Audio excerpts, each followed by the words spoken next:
2 বছর পেরিয়ে গেলেও এখনো শোক কাটিয়ে উঠতে পারেনি জুলাই আন্দোলনে শহীদ রায়হানের পরিবার। একমাত্র সন্তানকে হারানোর বেদনা আজও প্রতিনিয়ত তাড়া করে বেড়ায় তার বাবা মাকে। প্রতিটি দিন যেন তাদের কাছে এক একটি দীর্ঘশ্বাসের গল্প। কান্না থামেনি শহীদ ইয়াসিন ও শহীদ হাসানের স্বজনদেরও। কেমন আছেন তারা, কি বলছেন? নোয়াখালী থেকে আরিফিন শাকিলের তথ্য ও ছবিতে আরও জানাচ্ছেন মাসুম আলিসা। নিজ হাতে ছেলের কবর পরিষ্কার করছেন মোজাম্মেল হোসেন। কবরের প্রতিটি ধূলিকণা যেন তাকে বারবার ফিরিয়ে নিয়ে যায় একমাত্র সন্তান রায়হানের কাছে। বুক ভরা কষ্ট আর অপার শূন্যতা নিয়েই প্রতিদিন ছেলের স্মৃতি আঁকড়ে বেঁচে আছেন তিনি। 24-এর 5 আগস্ট বিজয় মিছিলে অংশ নিতে বাড্ডায় যান ঢাকা কমার্স কলেজের প্রথম বর্ষের শিক্ষার্থী রায়হান। সেখানে পুলিশের গুলিতে প্রাণ হারান তিনি। 2 বছর পার হলেও শোকের ভার এখনও বহন করে চলেছে পরিবার। সন্তান হত্যার বিচার ও দোষীদের শাস্তির আশায় এখনও প্রহর গুনছেন রায়হানের বাবা। এই পর্যন্ত আসলে আমরা মনের বুঝাইতে পারি না। রায়হান আমাদেরকে ছেড়ে চলে গেছে, আমাদের ঘর অন্ধকার, একমাত্র ছেলে হারাই আমরা এখন অসহায় অবস্থায় আছি।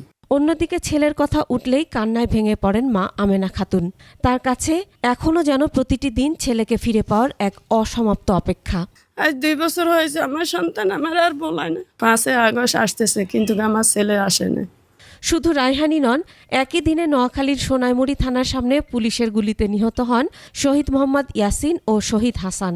পরিবারের একমাত্র উপার্জনক্ষম সন্তানদের হারিয়ে দিশেহারা স্বজনরা।